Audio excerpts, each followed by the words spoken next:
In this video I will show you how you can play the modern Benoni defense without needing to study any theory. So, the modern Benoni is an opening we use against d4, so this usually starts off with the moves d4, and then here you play the move knight f6, stopping white from pushing his pawn to e4, and then you will get the move c4 most of the times, and then you will play the move c5, which is the Benoni defense. Here, of course, there are different variations white can play in the beginning, and we will take a look at that at the end of this video. In this position, almost every single player with the white pieces will push the pawn to d5, which is generally seen as the best approach for white in these positions. If you look up the modern Benoni online, you will usually find that you have to start off with the move e6, freeing up your bishop and also challenging the center. I actually like to start my opening with the move g6, but it honestly doesn't really matter which one you play first. It's just you have to play these kinds of moves, but you can always change a little bit in what order you want to play them. So I like to play this move g6. The plan is to create a really strong bishop on this long diagonal. Then white will play something like knight c3, bishop g7, and if you ever get a move e4 in, that means white will in some variations push this pawn, so it's always good to just stop this and play the move d6. You can always place d6 earlier as well, but I like to just play d6 after they are threatening to push here. Then white most of the time plays something like bishop here or knight here, but it doesn't really matter because every variation leads to the same position in the end. And then here I like to be a little bit aggressive with black and play this move e6. You can also just castle, and then for example knight here, and then you can play e6 as well, so that's also perfectly fine. But I like to play e6 first, it doesn't really matter. Here they can play knight, and then we are immediately gonna exchange in the center. That is the reason why we play this move e6, because white has this tremendous central pressure, and as black we will need to do something about it, and we will have to break the center apart and make sure we also find good squares for our pieces.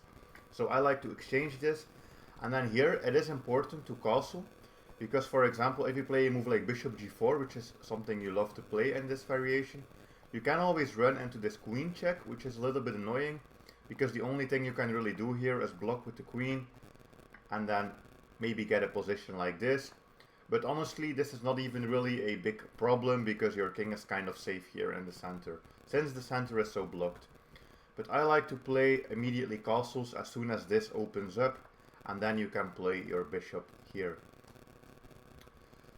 White can of course play a move like h3 if they want to stop you from playing your bishop there, which is fine. If they do so, you can always give them a check, because now this file is open, and then develop your knight here.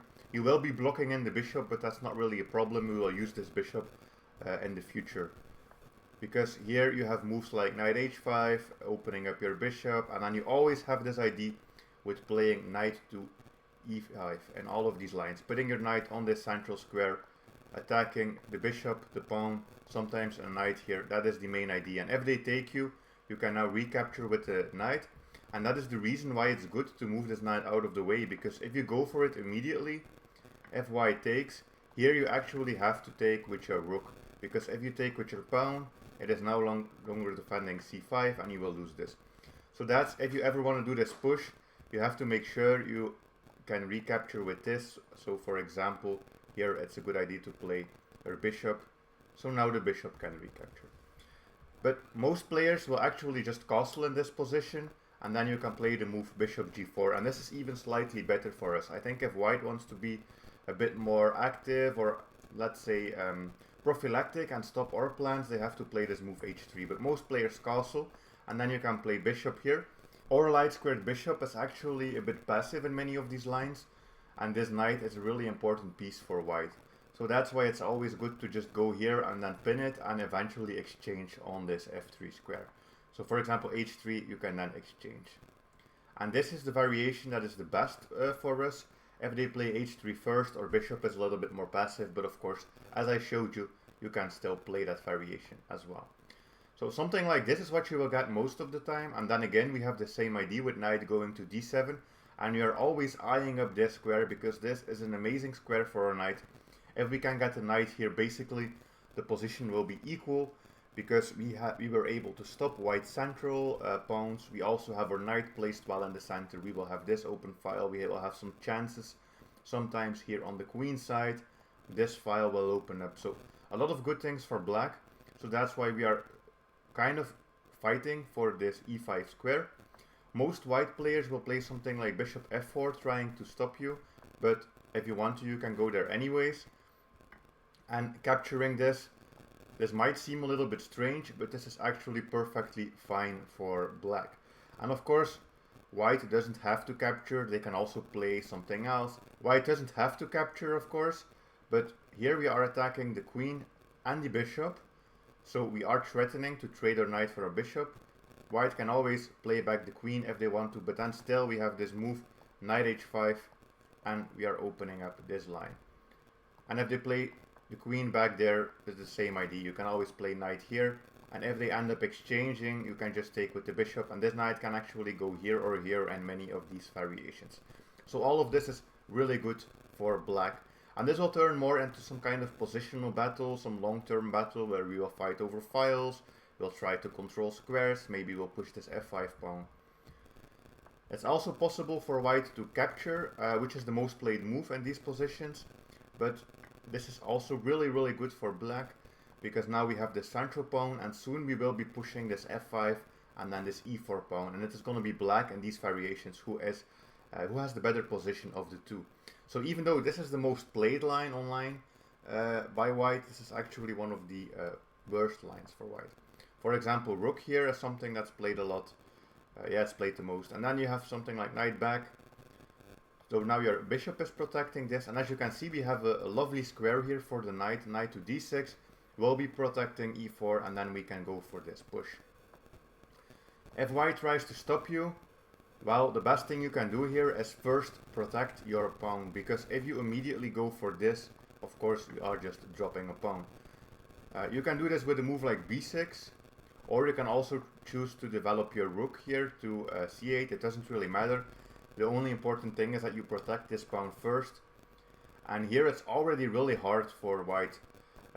Actually, this move, queen here, is the only move in this position that still has any chances for white. Any other move is already losing. So let me just show you an example of another move.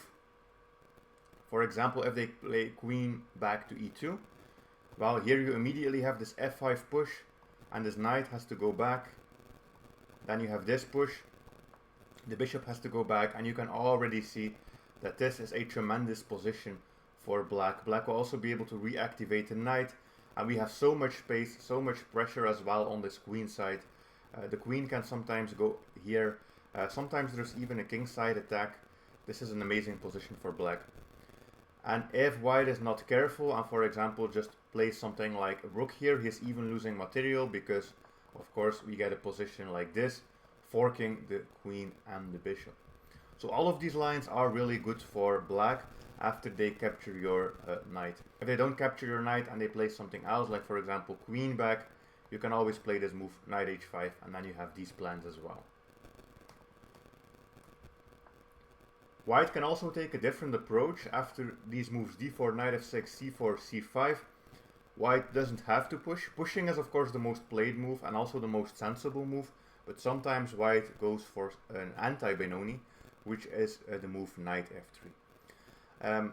If you want to keep things simple, you can just remember the IDs from the main line. You don't need to remember the exact variations, but you can remember the IDs from the main line, and you can play that basically against anything.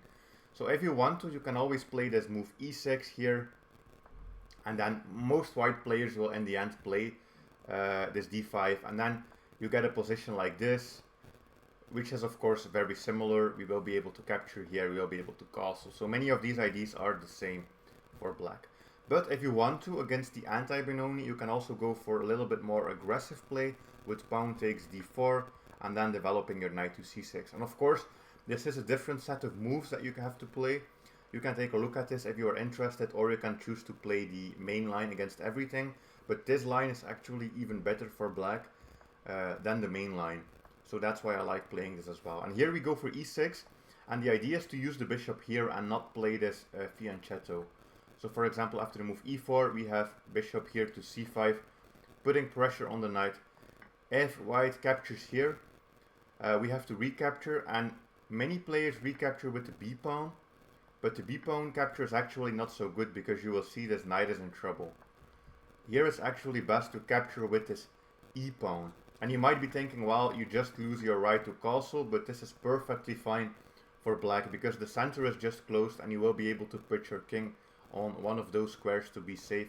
So for example, let's say a move like bishop here, and you don't even have to immediately play your king, but you can always move your king to one of those squares. But in general, the best square to move your king to in these variations is always e7, because on this file there is a check here. Sometimes you can play moves like e5 to block this check, but I would say king e7 is probably the best way to play this. Of course, if white doesn't capture, white can also play something like bishop e3, which is the most played move in this variation. And here black already has a good position because there is the move queen b6.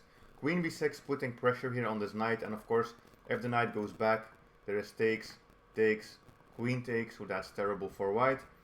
The best slash only move for white is to play knight a4, but that's also bad because here there is queen a5 check, and it's hard to find any move for white here that's not losing material. For example, if they just go back with the knight here, you can just capture, and you can win this pawn in the center because this knight is now pinned to the king.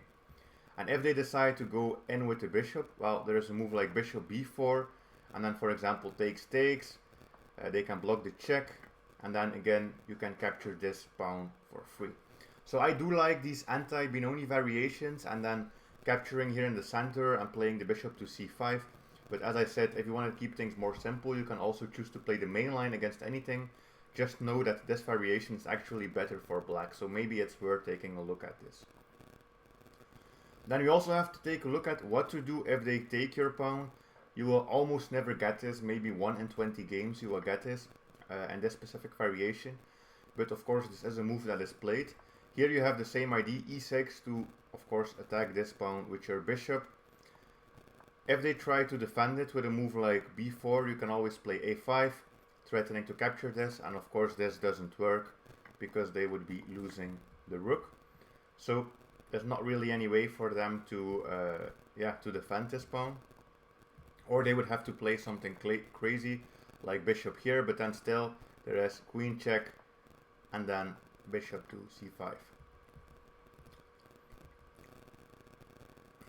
And if they play the more normal move like knight c3, you can of course capture, and this is just a pretty logical position.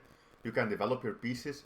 Here the most played move by white is bishop to g5, which is already a mistake. White is already losing material in this position.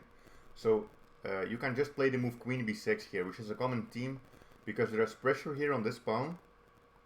Of course, if white captures, there's actually takes, and then queen check here. So this is just devastating for white. So white will have to do something, most likely a move like e3, but then white is losing this.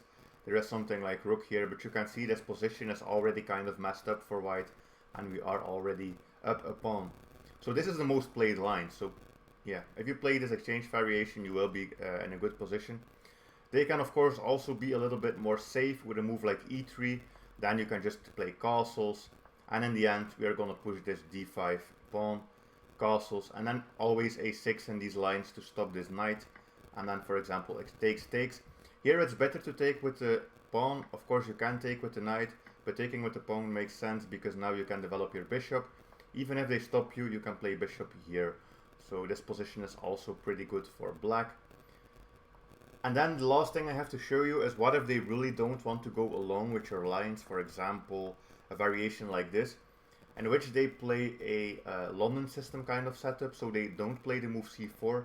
Maybe they play something like knight here or bishop here, and they play more passively. Well, you can just go for the same idea with c5, and then maybe something more passive like e3. And you can just always play this main idea. This is now an example against the London system. And you will get a position like this, which you might be familiar with. These are like the main London system positions.